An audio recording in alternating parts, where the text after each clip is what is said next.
ચેનલમાં આપ સૌનું સ્વાગત છે। હું હર્ષાબેન કટકિયા। જય બાબા સ્વામી, જય ગુરુદેવ। આજે આપણે બનાવવાના છે ડ્રાય ફ્રાય। તો આપણે ગેસ જગવી અને પાણી ગરમ મૂકીશું એની અંદર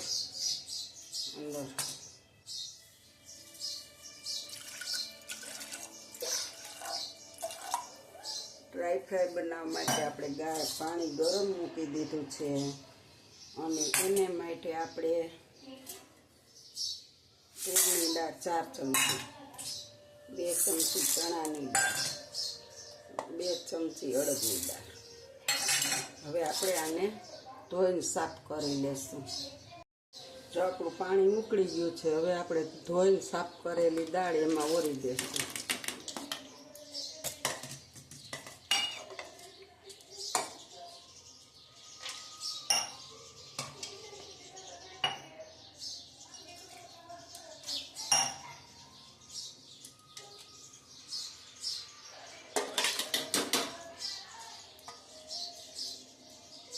હાલો, આપણે દાળ ઓરી દીધી છે। હવે આપણે એમાં નિમક સ્વાદ અનુસાર નાખી દઈશું બાફવામાં અને હવે આપણે એને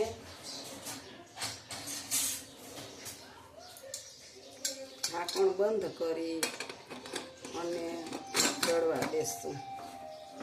હવે આપણે આને 4-5 વિસલ વગાડી લેશું। કુકર ખોલીશું। મસ્ત આપણી દાળ બફાઈ ગઈ છે। આપ જોઈ શકો છો કે દાળ કેટલી મસ્ત બફાઈ ગઈ છે।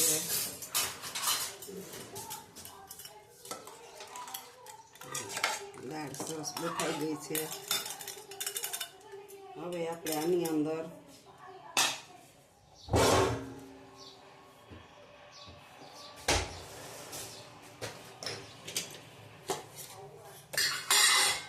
હળદર પાવડર નાખી દઈશું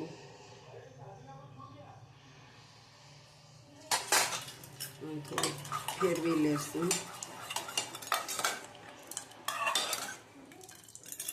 હવે આપણે ગેસ ઓન કરીશું। એની માટે કઢાઈ મૂકીશું।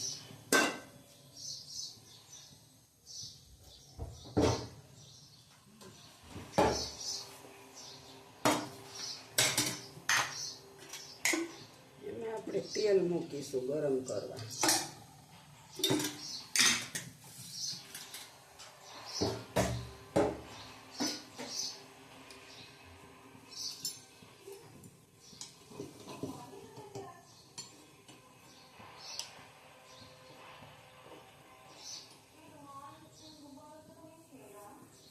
આપણું તેલ ગરમ થઈ રહ્યું છે।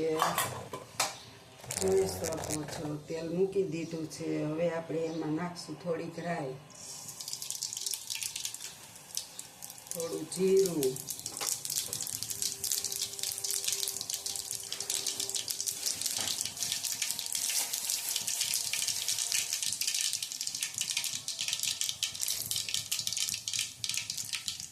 ચટપટું।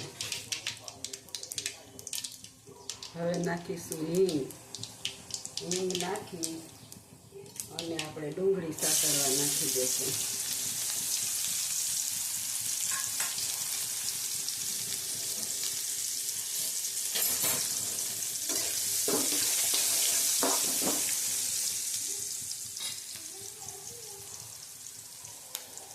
હવે આ લસણ મરચાંની પેસ્ટ છે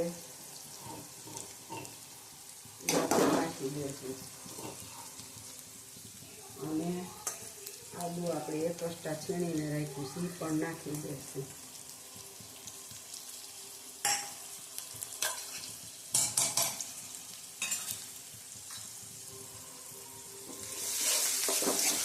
આને આપણે થોડી વાર સાતળી લેશું। આપણે 2 સૂકા લીમડાના પાન નાખીશું, કારણ કે લીલો લીમડો નથી મારી પાસે, એટલે હું સુકેલાઈ રાખું છું, તો સુકેલા નાખ્યા દે। એની સુગંધ પણ સતળાતા બહુ મસ્ત આવે છે।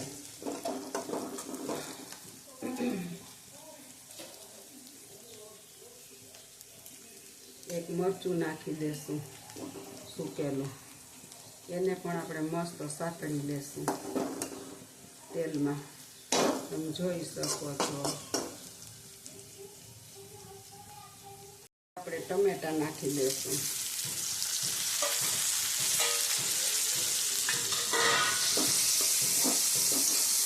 ટમેટાને પણ આપણે તળવા દઈશું.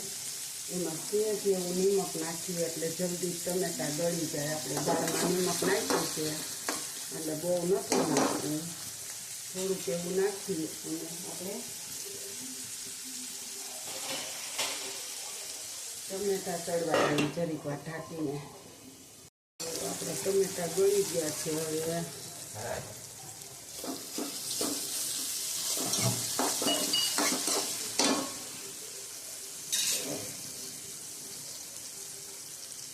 હવે આપણે આ કાંદાનો લીલો પાટ નાખીશું. એને આપણે બહુ નથી ચોળવવાનો, ખાલી 2 જ મિનિટ એને આપણે ફેરવી લેશું. બહુ મસ્ત સ્વાદ આવે છે. જો આપણે 1 જ સેકન્ડ રાખ્યું છે. હવે આપણે આમાં દાળ નાખી દઈશું.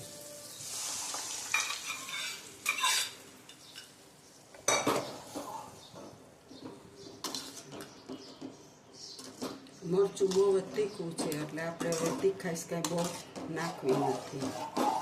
અને નાખવી હશે ને તો થોડીક મોળી કાઢી અને પછી આપણે નાખીશું. હવે આને થોડીક ચડવા દઈએ. જો આપણી દાળ બની ગઈ છે આપણે થોડીક મોરી કાઢી લેવાની, કારણ કે એક જણ તીખું ખાઈ નથી શકતું. અને હવે થોડુંક મરચું પાવડર નાખી દઈએ ઉપરથી તીખી કરવા.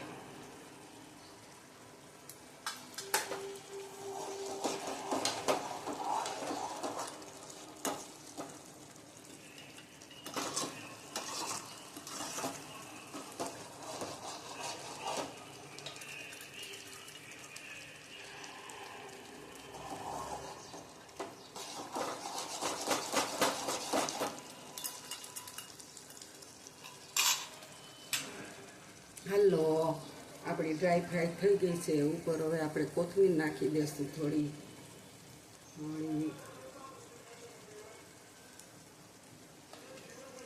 અને હવે આપણે ગેસને બંધ કરી દઈશું, કારણ કે આપણી ડ્રાય ફ્રાય બહુ મસ્ત બની ગઈ છે.